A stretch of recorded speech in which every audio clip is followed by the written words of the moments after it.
الحمدللہ رب العالمین والعاقبۃ للمتقین والصلاۃ والسلام علی سید الانبیاء والمرسلین والصلاۃ والسلام علی آباء سید الانبیاء والمرسلین والصلاۃ والسلام علی امہات سید الانبیاء والمرسلین والصلاۃ والسلام علی اعمام سید الانبیاء والمرسلین لا سیما افضل البشر بعد الانبیاء بالقول الغالب خیر الناصرین سیدنا ابو طالب علیہ الصلاۃ والسلام وعلى آلہ واصحابہ واہل بیتہ وعترتہ وعشیرتہ اجمعین اما بعد فاعوذ باللہ من الشیطان الرجیم بسم اللہ الرحمن الرحیم وما ابرئ نفسی ان النفس لامارۃ بالسوء الا ما رحم ربی ان ربی غفور رحیم صدق اللہ مولانا العظیم وبلغنا رسولہ النبی العظیم الرؤوف الرحیم ان اللہ وملائکتہ یصلون علی النبی یا ایھا الذین آمنوا صلوا علیہ وسلموا تسلیما اللہم صل علی سیدنا مولانا محمد وعلی آل سیدنا مولانا محمد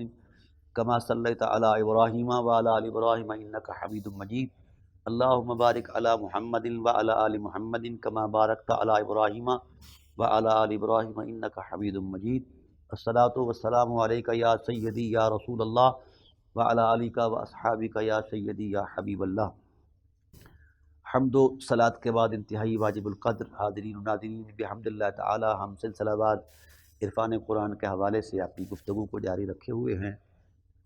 ماہ مبارک کا یہ دوسرا عشرہ اپنی مغفرت کا نور پھیلائے ہوئے جلوہ افروز ہو چکا ہے۔ ہم مغفرت کے تصور سے عظمت سے گزر رہے ہیں، رحمت کے دریا سے نہاتے ہوئے مغفرت کے ماحول میں اتر گئے ہیں، اور آج اس مغفرت کا تیسرا حوالہ اور تیسرا دن ہے اور 13واں روزہ ہے اور 13واں پارہ ہے۔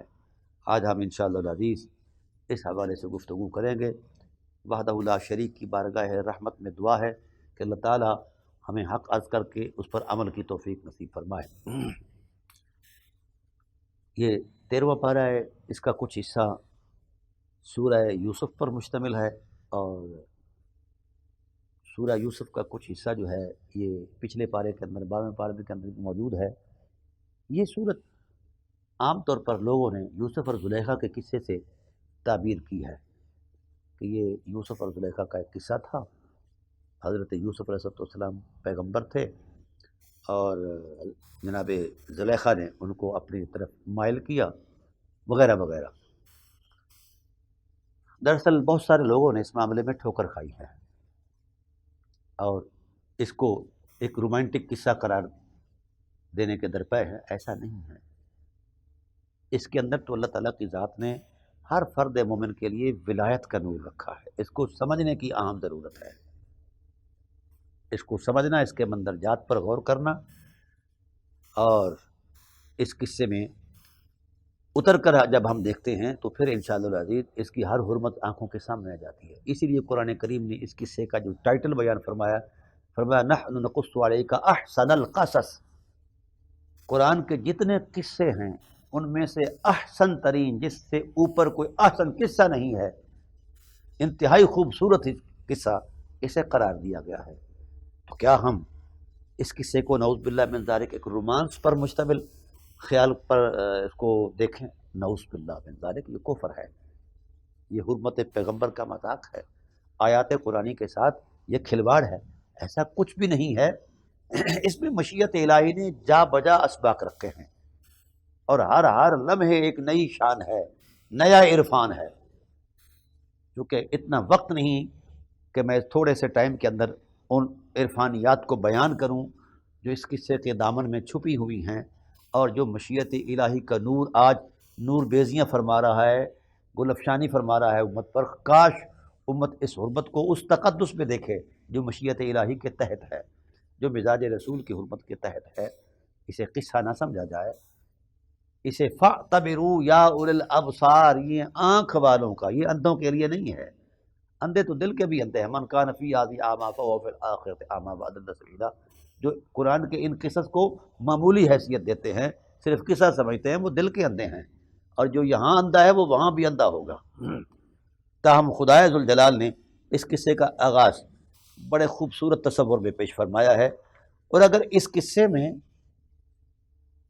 صرف رومانس ہوتا تو یہ قرآن جیسی سنجیدہ کتاب کا یہ حصہ بنتا، یہ کلام الہی کا حسن بنتا؟ اللہ وحدہ لا شریک کی متانت جو ہے اسے قبول کرتی اگر یہ معاملہ؟ ہزاروں دنیا کے اندر قصے ہیں، اس قصے سے پہلے بھی ایسے قصے تھے، ان کو جن کا ٹائٹل یہ ہے اور جن کے نتائج اور ثمرات سامنے ہیں، اور آج بھی یہ چیزیں چل رہی ہیں، تو کیا خیال ہے ہم اپنی کمزوریوں کو اس قصے کے پلڑے میں پا دیں؟ ایسا غلط ہے اور جہالت ہے۔ توبہ کرنی چاہیے ایسے لوگوں کو جو اس قصے کو صرف اس انداز میں پیش کرتے ہیں۔ نہیں، یہ قرآن متین، قرآن عظیم، کتاب مبین کا حصہ ہے، اور کتاب مبین ایسی غیر سنجیدہ گفتگو کو نہ کرتا ہے نہ کرنے دیتا ہے۔ لیکن حیرت اس بات پر ہے، اگر سمجھنے کی لیاقت نہیں تو پھر کم از کم قرآن کریم کے حکم کے مطابق فاسألوا اہل الذکر ان کنتم لا تعلمون، کسی صاحب ذکر سے ہی پوچھ لیا جائے۔ تو میں کوشش کروں گا اس قصے کے اندر جو روحانی احوال ہیں نتائج کی صورت میں وہ بھی پیش کروں۔ وقت چونکہ انتہا ہی تھوڑا ہوتا ہے تو پھر میں نے اس پورے پارے کو بھی بیان کرنا ہے، 13ویں پارے کو۔ تو اللہ تعالیٰ نے ارشاد فرمایا، سب سے پہلے فرمایا الف لام را، اس قصے کا آغاز الف لام را سے کیا ہے، یعنی یہ وہ حقائق ہیں جو اللہ کے رازوں میں ایک راز ہے۔ اسی پر ہی انسان اکتفا کر لے کہ وہ اسرار الہی پر ایسے ہی یقین کرے، خدا کے رازوں پر ایسے ہی یقین کرے جو راز اس کے ہاں اس کے ماحول میں طے ہیں اور محفوظ ہیں۔ تو پھر تبصرہ تو وہ شخص کرے نا جو رازوں کا احاطہ کر پائے۔ ابھی تک یہ امت جو ہے ابھی تک تو الف لام را کے معنی کا احاطہ نہیں کر پائی، تو پورے قرآن کا احاطہ کیسے کر پائے گی؟ تلک آیات الکتاب المبین، یہ اللہ کی روشن کتاب کی آیات ہیں۔ کیا ہے روشن کتاب کے اندر رومانس سکھایا جاتا ہے؟ نعوذ باللہ من ذالک، لا حول ولا قوۃ الا باللہ العلی العظیم۔ انا انزلناہ قرآنا عربیا، حبیب ہم نے قرآن کو عربی میں نازل فرمایا۔ دراصل اس کا ایک پس منظر ہے کہ کفار طرح طرح کے سوال کرتے ہیں، تو ان سوالوں کے جواب میں یہ باتیں آتی۔ یہود و نصارہ بھی یہ سوال کرتے ہیں کہ جی ہمیں قصہ ذوالقرنین سنایا جائے جو ہزاروں سال پہلے گزرا ہوا ہے، اور اصحاب کہف کا قصہ سنایا جائے جو کئی سو سال پہلے کا ہے، یہ سنایا جائے وہ سنایا جائے۔ تو اس میں اصل میں وہ آزمانا چاہتے تھے کہ رسالت کا جو دعویٰ کیا ہے محمد صلی اللہ علیہ وسلم نے، وہ اپنے دعوے میں کتنے سچے ہیں۔ ان کا ادعا یہ تھا کہ ہم جب ایسی انہونی باتوں پر سوال کریں گے جو ایک ہزاروں سال پہلے گزری ہوئی کہانیاں ہیں، تو یہ چونکہ بیان نہیں کر پائیں گے، ہمیں رسالت کو جھٹلانے کا موقع مل جائے گا۔ تو اللہ کی قدرت پر قربان جائیں، وہ سچی ذات ہے اور اللہ کل شیء قدیر ہے۔ وہ کسی ملا کا پابند نہیں ہے کہ وہ کسی کی زیری تراش خراش پر سے خوف زدہ ہو جائے اور وہ کوئی تعویل کر کے ایک چھوٹی بات بیان کر کے آگے نکل جائے، ایسا نہیں۔ وہ لا شریک ہے، اللہ کل شیء قدیر ہے، اسے رب لم یزل کہتے ہیں، ذوالجلال والاکرام کہا جاتا ہے، وہ لا الہ الا اللہ کی شان رکھتا ہے۔ تو فرمایا اس کو ہم نے ان کی زبان میں بیان کیا ہے تاکہ یہ جلدی سمجھیں۔ نحن نقص علیک احسن القصص، حبیب ہم نے سب سے حسین قصہ آپ پر بیان فرمایا ہے اور نازل فرمایا ہے۔ اللہ اکبر، بما اوحینا الیک ھذا القرآن، اس قصے میں اب ہم خدا کی مانیں یا ان جاہلوں کی مانیں جو اس قصے کو رومانس قرار دیتے ہیں؟ نعوذ باللہ من ذالک۔ وَإِن كُنتَ مِن قَبْلِهِ لَمِنَ الْغَافِلِينَ، میرے حبیب اس سے پہلے آپ اس سے خبردار نہیں تھے۔ قصہ یہ تھا، کیونکہ میں سارا کچھ پڑھوں ترتیب کے ساتھ تو پھر کئی گھنٹے اپنے درکار ہیں، تو میں چاہوں گا کہ اس کا خلاصہ بیان کروں۔ اذ قال یوسف لأبیہ یا ابت انی رأیت احد عشر کوکبا الشمس والقمر رأیتہم لی ساجدین، میں نے خواب میں دیکھا ہے کہ احد عشرہ یعنی 11 ستارے، شمس اور قمر، یہ ان کو میں نے اپنی آنکھوں سے دیکھا ہے خواب میں کہ وہ مجھے سجدہ کر رہے۔ یہ بات انتہائی قابل غور ہے۔ نبی کی بارگاہ اتنی بلند ہے کہ یہ نبی کی پابوسی کرنے کے لیے یہ نوامی سے قدرت اتارے جاتے ہیں، یہ ہے مقام نبوت۔ نبی کی پابوسی کے لیے انہوں نے خواب میں چاند کو اترتے دیکھا، اور میرے رسول نے جبل ابو قبیس کی چوٹی پر کھڑے ہو کر نبوت کی طاقت سے چاند کا سینہ چاک کر کے پھر جوڑ دیا۔ یہ ہے شرف نبوت۔ ارشاد نہیں فرمایا، صرف اتنا کہا چاند توڑوں، وہ ٹوٹا، اور چاند ٹوٹتے ہوئے آیا مصطفیٰ کے قدموں کے بوسے لے کر طواف کعبہ کرتے ہوئے پھر جا کر جڑ گیا۔ والقمر اذا اتسق، اللہ اکبر، قسم ہے اس چاند کی محبوب جس کا سینہ تیری نبوت کی طاقت نے توڑ دیا تھا۔ یہ اللہ مقام نبوت کو بیان کرنا چاہ رہا ہے کہ جب تک نبوی حرمت پر یقین نہ ہو تو لا الہ الا اللہ پڑھنا کوئی کھاتے میں نہیں آئے گا۔ ساری عمر جلیاں مارتے رہو، لا الہ الا اللہ کہتے رہو، جب تک کہ محمد کی گلی کی خشر و خاشاک کا احترام نہیں کرو گے تو اس وقت تک کوئی ایمان شمان کوئی نہیں، کوئی علم نہیں، سب جھوٹ ہے، ڈرامہ ہے۔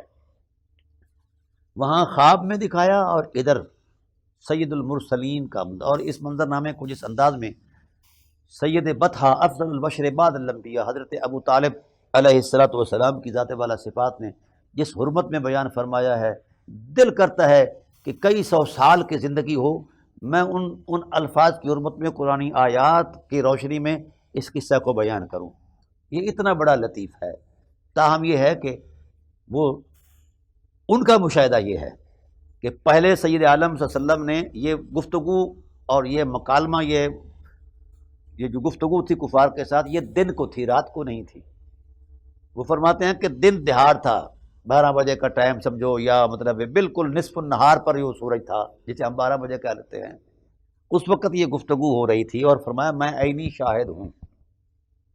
سرکار ابو طالب علیہ السلام اس قصہ کے عینی شاہد ہیں، وہ اپنے اشعار میں اس حقیقت کو بیان کرتے ہیں۔ وہ فرماتے ہیں پہلے طاقت نبوت نے دن کو رات کیا، پھر رات کو 14ویں رات کا مضبوط چاند تک لے آئے اپنی نبوی طاقت کے ساتھ، پھر اتنے مضبوط چاند کا سینہ چاک کیا، پھر وہ چاند آیا، اس نے کعبہ کا بھی طواف کیا، مصطفیٰ کے قدموں کے بھی بوسے لیے، پھر جا کر جڑ بھی گیا۔ یہ وہ حقیقت ہے جس کو قرآن کی آیات نے کئی مرتبہ بیان فرمایا ہے۔ اللہ بتانا چاہتا ہے کہ نبی کو معمولی نہ سمجھو اور اپنے جیسا نہ سمجھو، ما انتم الا بشر مثلکم، الا بشر مثلنا، یہ کفار کا کلمہ ہے، یہ کلمہ کفر ہے جس وقت اس ارادے سے کہا جائے کہ نبی ہمارے جیسا ہے، کیونکہ کفار نے کہا کہ یہ ہماری طرح تو ہے ہی، بشر ہے، اس کی کیا حیثیت ہے؟ تو کیا کسی کافر کی بشریت میں یہ طاقت ہے کہ وہ چاند کو سینہ چیر سکے؟ میرے نبی کی بشریت کی یہ حرمت ہے کہ جن کی انگلی اٹھتی ہے چاند اپنا ادب سے سینہ کھول دیتا ہے، پھر آ کر قدموں کے بوسے لیتا ہے، پھر جا کر جڑ جاتا ہے۔ اور یہ سارے مکہ نے دیکھا ہے، اس دیکھنے کے باوجود بھی بدطینت لوگوں نے اسے جادو کہہ دیا۔ تاہم کسی کے ماننے نہ ماننے پر سچائی مبنی نہیں ہوتی، سچائی کی ایک اپنی شان ہے۔ تو جناب یوسف علیہ السلام نے جس وقت یہ بات کہی تو باپ نے کہا کہ بیٹا یا بنی لا تقصص رؤیاک، یہ باتیں اپنے اس خواب کو نہ بیان کرنا علی اخوتک، اپنے بھائیوں پر۔ کیا آزمائش ہے نبوت کی؟ فیکیدوا لک کیدا، وہ مکر کریں گے تیرے ساتھ، کوئی نہ کوئی چلاکی کریں گے۔ ان الشیطان للانسان عدو مبین، یہ کہہ دیا کہ جو وسوسہ انداز ہے وہ یہاں تک لے آتا ہے انسان کو کہ خون سفید ہو جاتے ہیں، سگے بھائی قاتل بن جاتے ہیں۔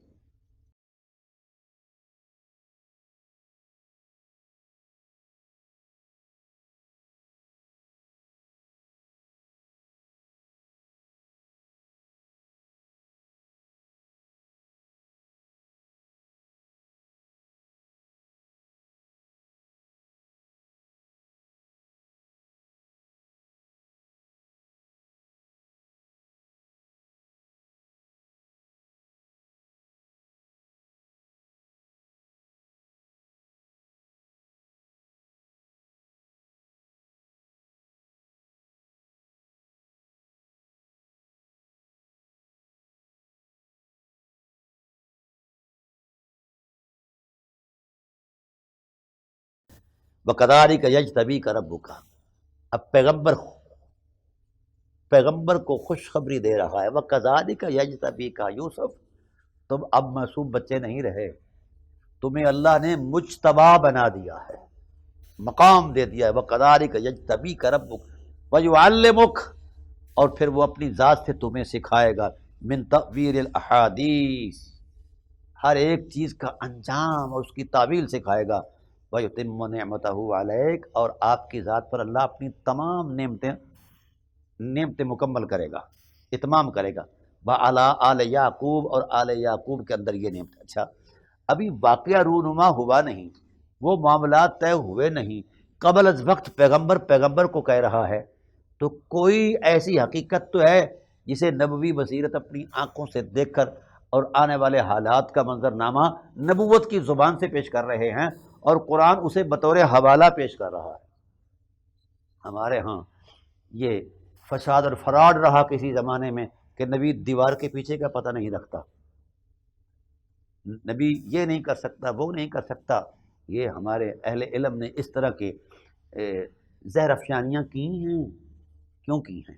اس کے پیچھے بھی ایک ریزن ہے، اور وہ اس انداز کے جو علماء تھے وہ یہودی فطرت تھے، کیونکہ ان کے بیک گراؤنڈ پر جو یہودی فکر تھی کہ انبیاء علیہ السلام کی حیثیت کو ڈی گریڈ کر دیا جائے، ان کا جو تقدس، تشخص اور تکریم قلب و روح کا نور بنی ہوئی ہے اس کو بے حیثیت کر دیا جائے، تو پھر ان کی تعلیمات پر کون چلے گا، ان سے محبت کون کرے گا؟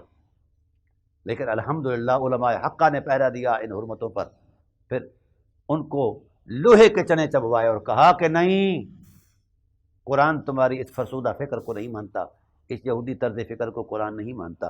تو قرآن کریم نے کہا کما اتمہا علی ابویک من قبل ابراہیم و اسحاق، جس نعمت کا اتمام آپ کے باپ ابراہیم اور اسحاق پر کیا ہے وہی نعمت آپ کو عطا ہونے والی ہے، یعنی آپ کو مرتبہ نبوت عطا کیے جانے والا ہے۔ ابھی بڑی مسافت پڑی ہے، کہاں کیا کیا ہوا ہے، لیکن پیغمبر قبل از وقت اپنی نبوی بصیرت سے آنے والے حالات کا منظرنامہ اپنے بیٹے کو سکھا رہے ہیں اور سمجھا رہے ہیں۔ سبحان اللہ۔ پھر ناظرین کرام، چونکہ وقت نہیں، میں نے ساری جزیات کا ایک جائزہ پیش کرنا ہے۔ ان ربک حکیم علیم، تیرے رب کی حکمت نے، علم نے طے کر دیا ہے کہ تجھے شان عطا کی جائے۔ میں سوال کرتا ہوں اس طرز کی فکر کے اہل علم سے جو یہ کہتے ہیں کہ نبی دیوار کے علم نہیں جانتا پیچھے کیا ہے اور آگے کیا ہے، تو ذرا یہ تو بتائیں یعقوب علیہ السلام کی گفتگو کو قرآن کا حصہ کیوں بنایا گیا؟ قرآن غلط بات بھی کہتا ہے، بدعقیدگی کی بات کی بھی ترجمانی کرتا ہے؟ نہیں، قرآن نے جس تشخص اور تقدس میں نبوی علم کی نشاندہی کی ہے، یہاں تو علم ناز کرتا ہے، اور قرآن نے کہا ولا اصغر من ذلک ولا اکبر الا فی کتاب مبین، ہر خشک اور تر چیز اس میں بیان کر دی گئی ہے، چھوٹی سے چھوٹی، بڑی سے بڑی، ما فرطنا الا فی کتاب مبین، ہم نے وہ چیز پیدا ہی نہیں کی، اس کا وجود ہی کوئی نہیں جو قرآن میں نہیں ہے۔ وما من غائبۃ فی السماء والارض الا فی کتاب مبین، کائنات کے اندر جتنے غیوب ہیں، غیبی حقیقتیں، وہ بھی ہم نے سمیٹ کر قرآن میں رکھ دیے ہیں، عالم شہادت کے تصورات سے لے کر عالم غیب کے حقائق تک سب کچھ سمیٹ کر قدرت نے قرآن میں رکھ دیا، اور قرآن کو سمیٹا کہا نزلہ علی قلبک، میرے حبیب ہم نے آپ کے سینے پر ہر شے نازل فرما دی ہے۔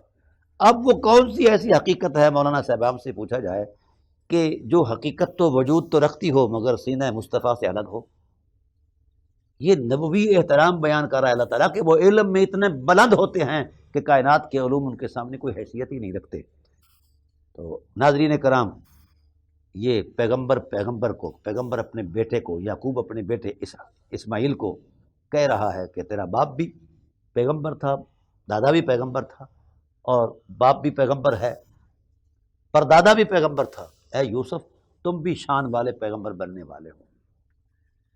پھر وہ قصہ ہوا لقد کان فی یوسف اخوتی آیات للسائلین، کیونکہ اصل میں یہ بات تھی، راز یہ تھا حضرت یوسف علیہ السلام کی ذات کے ساتھ ان کے بھائیوں کی جو رقابت تھی اس کی دو وجوہات تھی۔ پہلی وجہ تو یہ تھی کہ حضرت یوسف علیہ السلام کی والدہ جو ہے ان کے بچپن کے حالات میں ہی وصال فرما گئی تھی، اور ظاہر ہے پھر ایسے حالات میں باپ کی شفقت کا دورہ ہونا، یعنی ماں کا بھی پیار دینا اور باپ کا بھی پیار دینا، یہ دوہرا پیار جب بھائیوں نے دیکھا تو وہ جل سڑ گئے کہ جناب ان سے زیادہ پیار ہوتا ہے ہمارے ساتھ نہیں ہے۔ ایک تو یہ صورت تھی، یہ تو تبھی یہ سماجی تھی، دوسری یہ تھی دراصل نصوص کے اندر یہ ایک نشاندہی مل رہی ہے کہ جناب یوسف علیہ السلام کے وجود عظمت کے اندر، وجود عطرت اور عصمت کے اندر حضرت یعقوب علیہ السلام کو خدا کے جلوے نظر آتے تھے، خدا کے حسن کی رعنائیاں نظر آتی تھی، خدا ذوالجلال کے انوار و تجلیات کا ظہور جو ایک پیغمبر کے مزاج میں ایک چاشنی کا کام دیتے ہیں، ذوق اور فراوانی، یہ فرط محبت اور ذوق کا کام دیتے ہیں، وہ محسوس ہوتا تھا۔ تو اس لیے زیادہ دیر جو ہے ان کی نگاہوں کا قبلہ حسن یوسف رہا۔ یوسف علیہ السلام کو طبعاً اللہ نے ویسے بھی حسن کی بے مثال عظمت عطا فرمائی تھی، ضرب المثل تھا آپ کا حسن، یہ اس طرح کی صورتیں تھیں، لیکن وہ بھائی نہ پہچان پایا کہ پیغمبر کا کوئی بھی قدم جو ہوتا ہے وہ فطرت کے خلاف نہیں ہوتا، عادت کے خلاف نہیں ہوتا، وہ غلط سمجھے اپنے باپ کا وہ رویہ اور محبت کا وہ انداز، اس لیے انہوں نے یہ جبر کیا، ان کو شکار کے بہانے لے گئے، اور پھر وجاءوا علی قمیصہ بدم کذب، باپ نے کہا بھی تھا یہ قدم قدم پر میں نے کہا تھا کہ سورہ یوسف عرفان ذات حق کا پتہ دیتی ہے اور مقامات نبوت کی حرمت کی گواہی ہے۔ وہ کہتے ہیں کہ جس وقت انہوں نے کہا نا لقد کان فی یوسف اخوتہ آیات اپنا اذ قالوا یوسف اخوہ احب الی ابینا ونحن عصبہ ان ابانا لفی ضلال مبین اقتلوا یوسف، آپس میں طے کیا کہ یوسف کو قتل کر دیا جائے یا کسی بنجر زمین میں پھینک دیا جائے وغیرہ۔ قال قائل منہم لا تقتلوا یوسف، اچھا حضرت یوسف علیہ السلام کی بابت جب ان کے بھائیوں نے اپنے باپ سے سوال کیا نا کہ اس کو ہمارے ساتھ بھیجو، اور طے یہ کیا کہ ان کو ہم قتل کر دیں گے یا کنویں میں پھینک دیں گے یا کہیں بیابانے میں چھوڑ دیں گے، تو حضرت یوسف علیہ السلام نے قبل از وقت اس حادثے سے پہلے اس حادثے کی خبر دے دی۔ کیا یہ علم نہیں ہے؟ کہتے ہیں قال اننی لیحزننی ان تذهبوا بی واخاف ان یاکلہ الذئب وانتم عنہ غافلون، جو بات ہونے والی تھی کچھ عرصہ بعد اس کی قبل از وقت خبر یوسف علیہ السلام کی بابت حضرت یعقوب علیہ السلام دے رہے ہیں۔ کیا یہ نبوی علم نہیں ہے؟ کہا مجھے اس بات کا خوف ہے ان یاکلہ الذئب، سے بھیڑیا کھا جائے گا اور تم اس سے بے اعتنائی برتو گے۔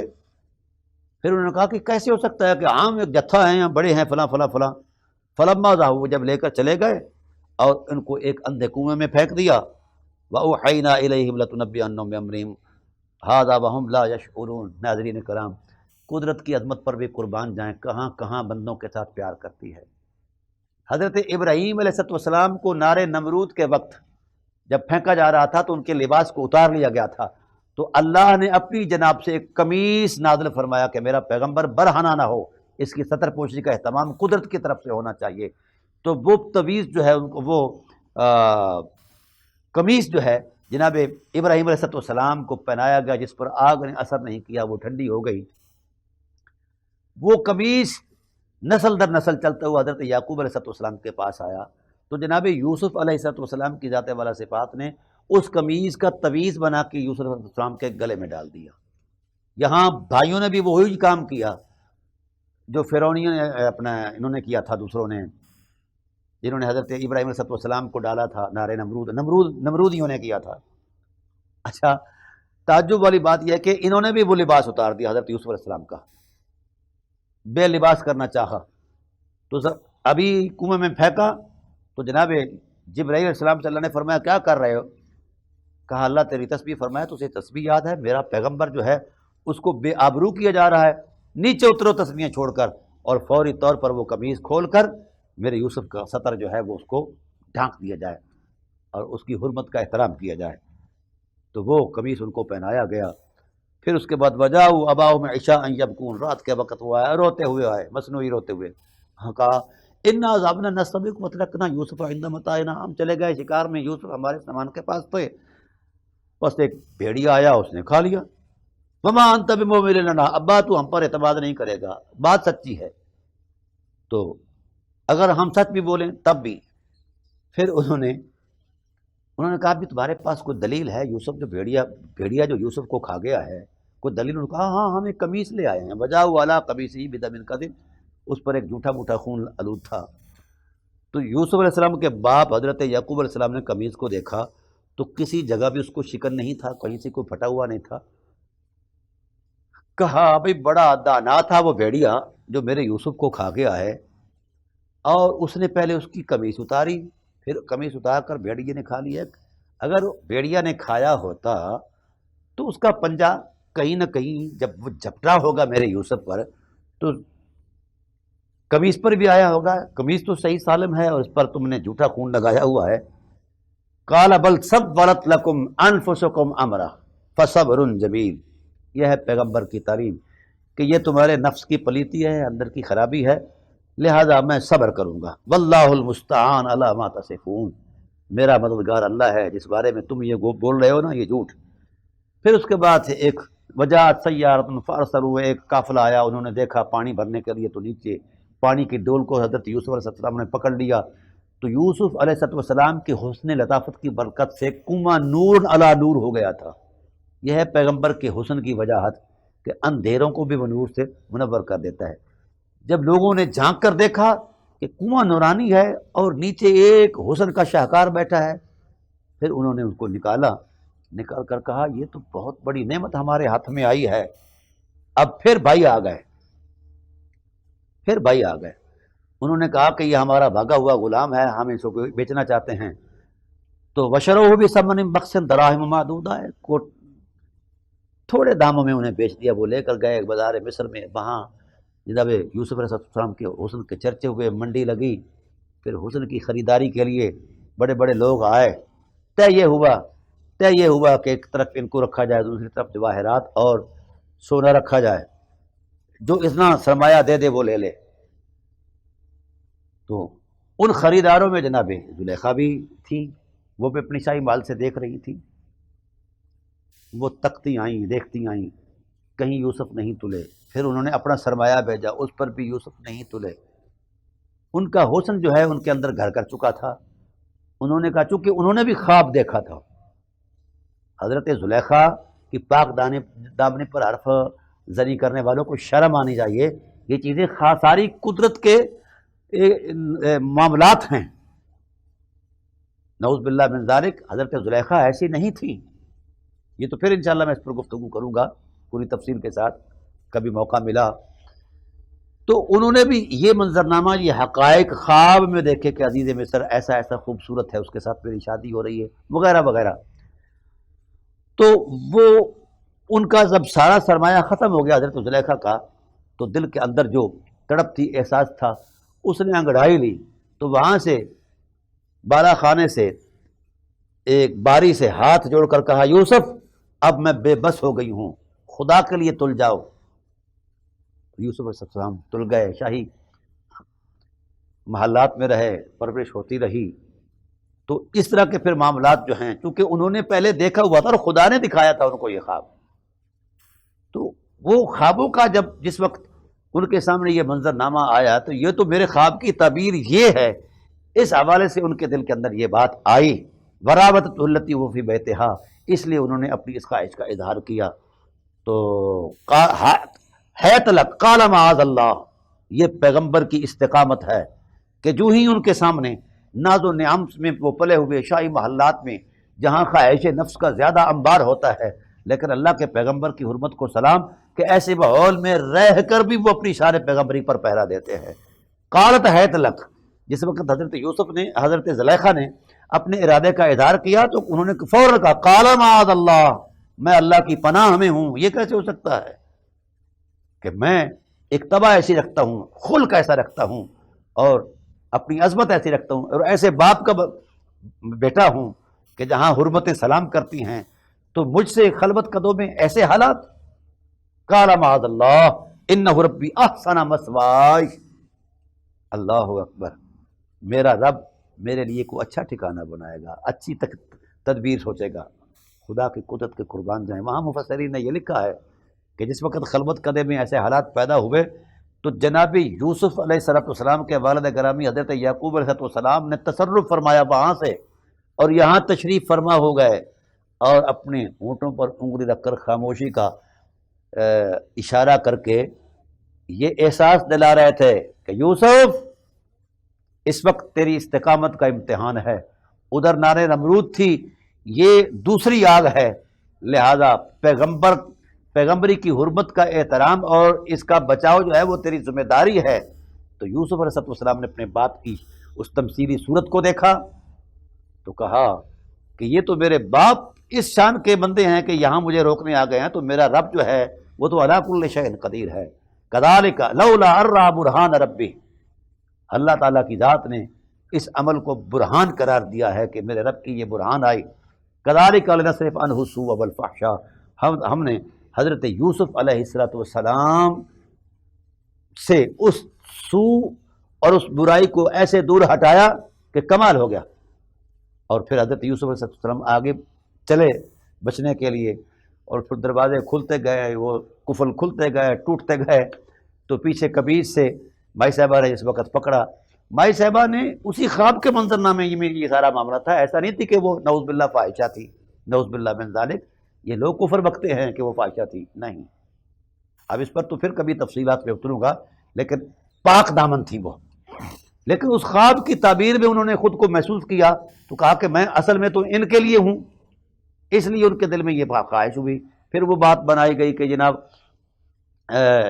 یہ عزیز مصر سے کہا کہ یہ آپ کی گھر والوں کے ساتھ اس طرح کا خیال رکھتا ہے، فلاں ہے فلاں ہے فلاں، تو انہوں نے کہا کہ نہیں، میرا خیال نہیں، میں نے جس گھر کا نمک کھایا ہے اس کو میں نے حلال کرنا ہے، اور میں ایسا نہیں کرنا چاہتا، میرا مزاج ہی نہیں، نہ میرے اخلاق اس بات کی اجازت دیتے ہیں، نہ میرا رب اس بات کی اجازت دیتا ہے۔ تو پھر اس بات پر جناب اللہ گواہی مانگی گئی، تو پھر ایک چھوٹا سا معصوم بچہ جو ہے اس نے گواہی دی کہ اگر قمیص آگے سے پھٹا ہوا ہے تو یوسف قصوروار ہیں، اور پیچھے سے پھٹا ہوا ہے تو پھر۔ تو یہاں یہ ایک نقطہ ہے کہ اللہ اپنے بندوں کی حفاظت اور ان کی حرمت کی حفاظت اپنی جناب سے فرماتے ہیں، اہتمام بھی جناب سے فرماتے ہیں۔ عادت کے خلاف ہے کہ کوئی شیر خار بولے، لیکن جب حرمت پیغمبر کا معاملہ آتا ہے تو شیر خاروں کو بھی زبان دے دی جاتی ہے۔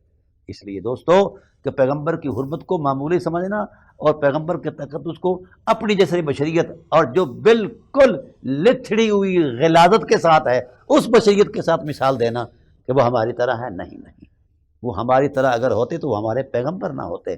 پیغمبر وہ ہماری طرح نہیں ہیں، فطرت بشریت میں ایک نور کا وہ جلوہ ہوتا ہے جس نے اسوہ دے کر بشریت کو راہ راست پر لانا ہوتا ہے اور بشریت کو معراج بشریت عطا کرنی ہوتی ہے، یہ شرف ہوتا ہے۔ تو اس واسطے پیغمبر علیہ السلام کی حرمت کو اس انداز میں نہ دیکھا جائے جس طرح ہمارا عامیانہ انداز ہے۔ اس لیے قرآن پاک میں بیان کر دیا گیا لا تجعلوا دعاء الرسول کدعاء بعضکم بعضا، خبردار رسول کو جب بلاتے ہو تو ایک دوسرے کو جس طرح تم اپنے بلاوے بھیجتے ہو یا کہتے ہو فلاں فلاں، تو یہ نہ کہا کرو لا تجعلوا دعاء الرسول کدعاء بعضکم بعضا، تمہیں جب رسول کی بارگاہ میں سے کوئی کام ہو تو الفاظ کو بھی ادب سکھاؤ، خیال کو بھی ادب سکھاؤ، آنکھوں کو بھی ادب سکھاؤ، شرم و حیا کو بھی ادب سکھاؤ، پھر حضور عظمت نبوت میں یہ بات کرو وقول انظرنا، اللہ اکبر۔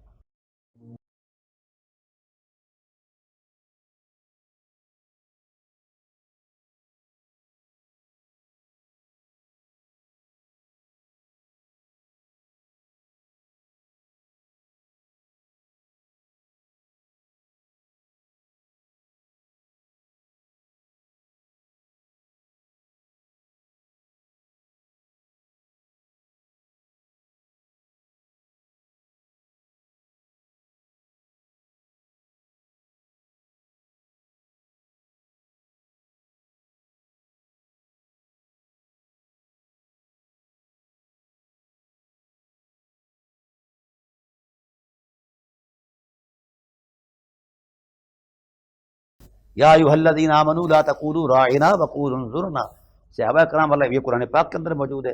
جس وقت صحابہ کرام ذوق لینا چاہتے تو حضور سے کہتے کہ یا رسول اللہ دوبارہ فرمائیے، ہماری رعایت فرمائیے۔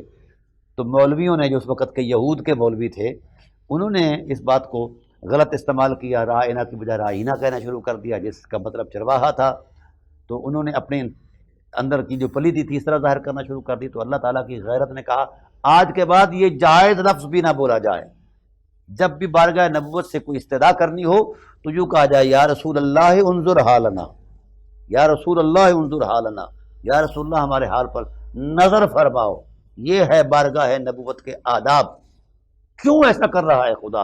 کیونکہ نبی صاحب اسوہ ہوتا ہے اور اس نے کائنات کو نظام دینا ہوتا ہے، تو صاحب نظام جو ہوتا ہے، صاحب نظام کی کوئی حیثیت اور وقار ہوتا ہے، اور جس کو اللہ یہ وقار عطا کر دے اور نبوت جیسی شان عطا کر دے، رسالت جیسا نور عطا کر دے، اس کے ادب کی تو پھر انتہا ہونی چاہیے۔ اس لیے اصحاب رسول علیہم الرضوان جب دربار رسالت میں بولتے تھے تو اونچی آواز سے بولنا، بہت سارے لوگ خاموش ہو گئے جب یہ آیت آئی نا کہ لا ترفعوا اصواتکم فوق صوت النبی۔ تو دوستان محترم، کہاں کہاں کی آپ کو میں سیر کراؤں کہ پیغمبر کا وجود اور تقدس کتنا بلند و بالا ہوتا ہے۔ ہم نے اتنی بڑی شرافت کو اپنے مذہب کے جوڑے ہوئے اور وضی اور کسے پٹے مذہب کی روشنی میں پیش کر کے پیغمبر کو اس تشخص میں پیش کر رہے ہیں کہ وہ ہمارے جیسا ہے۔ لا حول ولا قوت الا باللہ، یہ ہے شان پیغمبری۔ لولا ان رأى برہان رب کذلک لنصرف عنہ السوء والفحشاء۔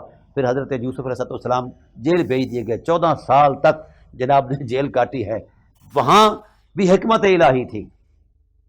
اور پھر تعبیر رویا جو ہے، خوابوں کی تعبیر کا معاملہ تھا، وہاں جیل والوں کو خواب آتا ہے، پھر آپ کو باہر نکالا جاتا ہے، اور پھر آپ جب باہر تشریف لاتے ہیں، 14 سال کا عرصہ گزر جاتا ہے، تو بڑا جملہ بولا، کہا کہ میں اس وقت تک باہر نہیں آؤں گا جب تک میری سچائی جو ہے وہ خود مجھ پر الزام لگانے والی نہ پیش کرے۔ تو اس وقت حضرت زلیخا نے کہا اللہ اکبر، کہا قال ما خطبكن اذ راوت یوسف عن نفسه قلنا حاشا لله ما علمنا عليه من سوء قالت امرأة العزيز الآن حصحص الحق انا راودته۔ اب انہوں نے مانا کہ میرا ایک درینہ خواب تھا اور میرے خواب کی تعبیر یہی ذات تھی، اور میں ویسے ہی نہ جانے کیسے مطلب ایسا ہو گیا ہے عزیز مصر کے ساتھ میرا معاملہ، لیکن میں نے اس کو انا راودته، میں نے مائل کرنے کی کوشش کی ہے۔ وَإِنَّهُ لَمِنَ الصَّادِقِينَ، اب الزام لگانے والے نے خود تصدیق کر دی کہ یوسف سچا ہے۔ یہ ہے وہ احتیاط، یہ ہے وہ عظمت، یہ ہے وہ وقار۔ ذَلِكَ لِيَعْلَمَ أَنِّي لَمْ أَخُنْ بِالْغَيْبِ وَأَنَّ اللَّهَ لَا يَهْدِي كَيْدَ الْخَائِنِينَ۔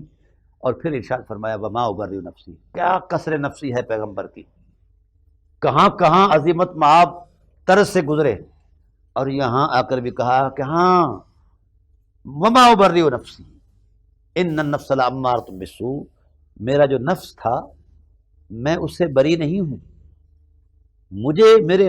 مجھے میرے ارادوں کی بجائے میرے رب نے مجھ پر رحمت کا نور ڈال دیا تھا، چادر ڈال دی تھی۔ الا ما رحم ربی، یہ نفس ہمارا تو برائی کی طرف، ورقت امت بھی وہم بہابا کا بھی لفظ آیا ہے، لیکن اس پر علماء کی بہت زیادہ بحث ہے کہ پیغمبر ایسا نہیں کر سکتے کیونکہ یہ عصمت کے ہی خلاف ہے۔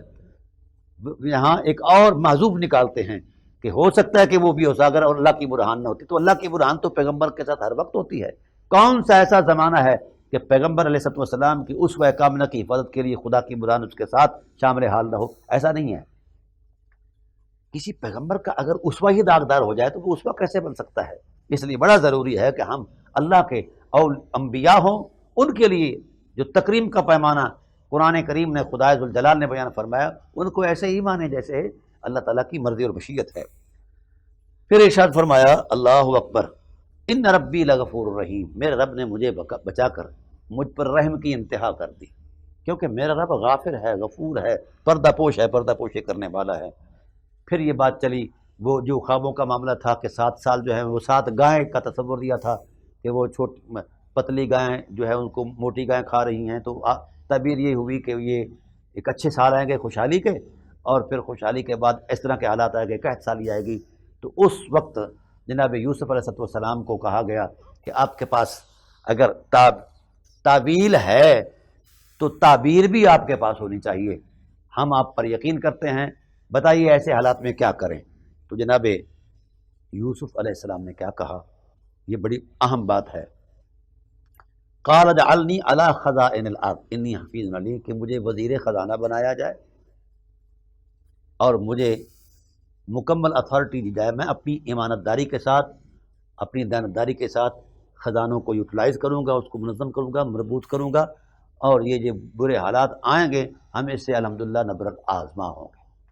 تو جناب یوسف علیہ السلام جب وزیر خزانہ بنائے گئے تو اللہ نے فرمایا یوسف یاد کرو، کہاں مصر کا کنواں اور کہاں تخت شاہی، کذالک مکننا لیوسف فی الارض یتبوأ منہا حیث یشاء، ہم نے جس طرح یوسف علیہ السلام کو تمکن دیا ہے، شان دی ہے، جسے چاہتے ہیں ہم شانیں اپنی جناب سے دیتے ہیں۔ تو یہ اقتدار کسی کے اختیار میں نہیں ہے، نہ کسی کے باپ کی ملکیت ہے۔ یہ جو ہمارے ہاں جوڑ توڑ ہوتا ہے نا، بے اثر ہے، اس کے پیچھے اللہ کی مرضی نہ ہو تو کچھ بھی نہیں ہے۔ اور جن لوگوں کا یہ یقین ہے انہیں اللہ تعالیٰ دو نعمتیں دیتا ہے، اقتدار بھی دیتا ہے، اختیار بھی دیتا ہے، اور اعتماد بھی دیتا ہے۔ اللہ اکبر۔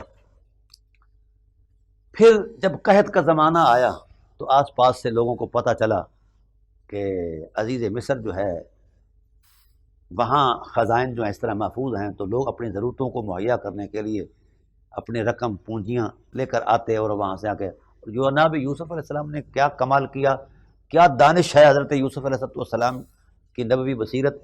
آپ نے فرمایا کہ جس وقت آپ گندم کی کٹائی کرتے ہیں یا اجناس کی کٹائی کرتے ہیں ان کے پودوں کی، تو ان کے دانے انہی کے خوشوں میں رکھے جائیں، وہ ان کی حفاظت کے لیے قدرتی انتظام ہے۔ پھر بڑے بڑے جناب والا وہ گودام بنائے گئے، اہتمام کیا گیا۔ پھر یہ جو کہا ہے نا انی حفیظ علیم، کہ خزانوں کی حفاظت اور ان کی صحیح جو ہے اس کا تقسیم جو ہے وہ صرف یوسف علیہ السلام ہی کر سکتے تھے اس وقت۔ آج تو جسے وزیر خزانہ بنا دیا جائے وہ پہلے اپنا گھر بھرتا ہے اور پھر جا کر دوسری طرف اس کا دھیان ہوتا ہے، اور پھر پاک دامن بھی بن جاتا ہے۔ اس لیے میں گزارش کروں گا کہ امانت میں جو خیانت ہے یہ کہیں معاف نہیں ہوگی۔ حضور صلی اللہ علیہ وسلم نے ارشاد فرمایا کہ اگر کسی نے غنائم میں سے ایک رسی کی خیانت کی تو قیامت کے دن لعنت کا طوق ہوگا وہ۔ تو یہاں ہمارے کلچر میں تو رسیاں تو دور کی بات ہے، یہاں تو پتہ نہیں کیا کچھ ہے۔ ہاں جی، پورے خزانے، پورے بینک اڑا لیے جاتے ہیں، ہضم کر لیے جاتے ہیں۔ تو یہ کہاں جائیں گے یہ لوگ؟ ان کے پاس کون سا راستہ ہے؟ کیا انہوں نے مرنا نہیں ہے؟ پاکستان آئے روز ایسے حالات سے دوچار ہے، ہر روز خزانہ خالی ہے۔ اگر ہم ریونیو کی جمع تقسیم کریں تو پاکستان جتنا امیر ہے کائنات میں اتنا امیر ملک ہی کوئی نہیں ہے، لیکن اس کی صحیح تقسیم نہیں، اس پر امانت دار لوگ نہیں بیٹھتے۔ اس لیے ضروری ہے کہ ہم امانت داروں کا اہتمام کریں اور ان کا احترام کریں۔ گزارش یہ ہے کہ یہ سورہ مقدسہ لمحہ بلمحہ انوار و تجلیات کا ایک خزانہ رکھتی ہے۔ کہیں ادب رسالت ہے، کہیں اللہ کی معرفت کا نور ہے، کہیں اس کے احسانات ہیں، کہیں اس کی آزمائشوں کا تصور ہے، اور آزمائشوں پر مرتب ہونے والے نتائج کی حرمت ہے۔ اور یعنی لمحہ بلمحہ یہ صورت اسی لیے قرآن پاک نے اسے احسن القصص کہا، سب سے حسین قصہ بھی یہی ہے۔ تو اس لیے میں گزارش کرتا ہوں ان لوگوں سے جو آج بھی خال یہ خیال رکھتے ہیں کہ جناب والا یہ فلاں تھا، یہ فلاں تھا، ایسا کچھ بھی نہیں تھا۔ انشاءاللہ کبھی موقع ملا تو پھر میں اس پر الگ سے باضابطہ کچھ 40-50 پروگرام کروں گا، جس سے فہم کھلے گا امت کا کہ جناب والا یہ معاملہ کیا ہے۔ اگر ہم اس کو عامیانہ تصور میں پیش کرتے ہیں تو یہ قرآن کریم کی اہانت اور توہین ہے۔ اللہ وحدہ لا شریک کی مشیت پر عدم اعتماد ہے۔ بھئی اس واقعہ کو اس انداز میں لیا جائے جس انداز میں اللہ وحدہ لا شریک نے پوری متانت کے ساتھ اسے بیان فرمایا ہے۔ اس واسطے دوستان محترم، اس کے بعد پھر ان کے بھائی بھی آئے خزائن لینے کے لیے، پھر انہوں نے جو کچھ دیا، پھر یہ ایک تفصیلات ہیں۔